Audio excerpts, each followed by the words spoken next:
Section 3. You will hear part of a seminar entitled Understanding the World's Oceans, given by a climate scientist. First, you have some time to look at questions 21 to 25.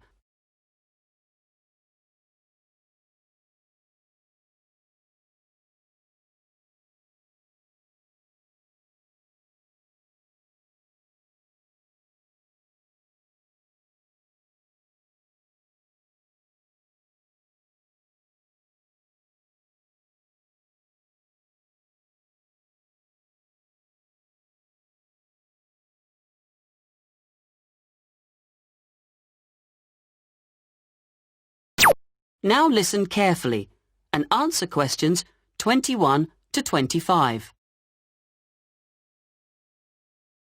Thanks to all of you for coming along today to hear about how the Robotic Float project is helping with ocean research. Well, first of all, we'll look at what a robotic float does and its use. So let's start with the device itself. It looks a bit like a cigar, and it's about 1.5 meters long.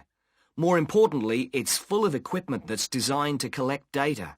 So it can help us in building up a profile of different factors which work together within the world's oceans.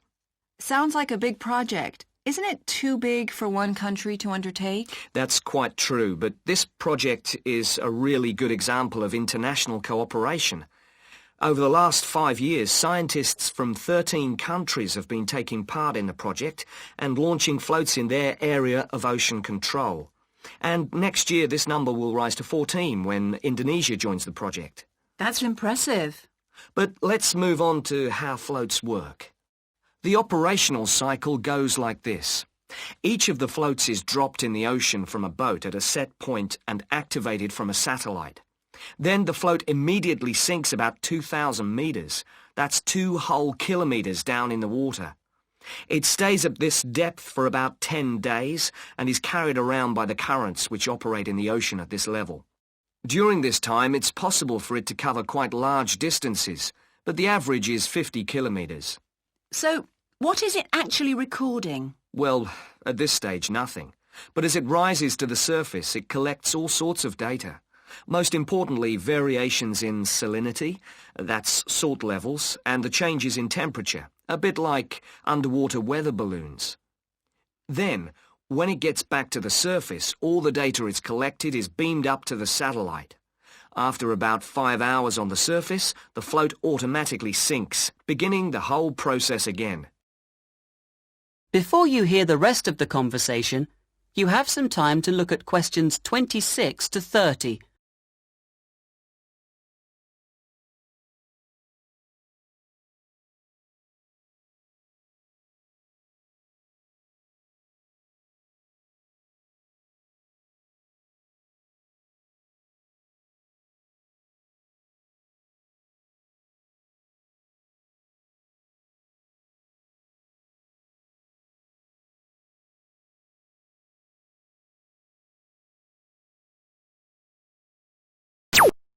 Now listen and answer questions 26 to 30.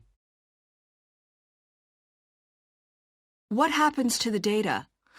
Well, the information is transferred direct to onshore meteorological stations, like our one in Hobart, and within 4 hours the findings can be on computers, and they can be mapped and analysed.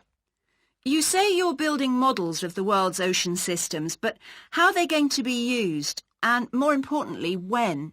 Some of the data has already helped in completing projects. For example, our understanding of the underlying causes of El Niño events is being confirmed by float data. Another way we're using float data is to help us to understand the mechanics of climate change, like global warming and ozone depletion. That's part of an ongoing variability study, but the results are still a long way off. However, this is not the case with our ocean weather forecasting. Because we know from the floats what the prevailing weather conditions will be in certain parts of the ocean, we can advise the Navy on search and rescue missions. That's happening right now, and many yachtsmen owe their lives to the success of this project. In addition, the float data can help us to look at the biological implications of ocean processes. Would that help with preserving fish stocks? Yes, and advising governments on fisheries legislation. We're well on the way to completing a project on this. We hope it will help to bring about more sustainable fishing practices. We'll be seeing the results of that quite soon. It sounds like the data from floats has lots of applications. Yes, it does. It's also a powerful agricultural tool. If we were aware of what the weather would be like, say, next year, we could make sure that the farmers planted appropriate grain varieties to produce the best yield from the available rainfall. That sounds a bit like science fiction, especially when now we can't even tell them when a drought will break. I agree that this concept is still a long way in the future, but it will come eventually, and the float data will have made a contribution. That is the end of section 3. You now have half a minute to check your answers.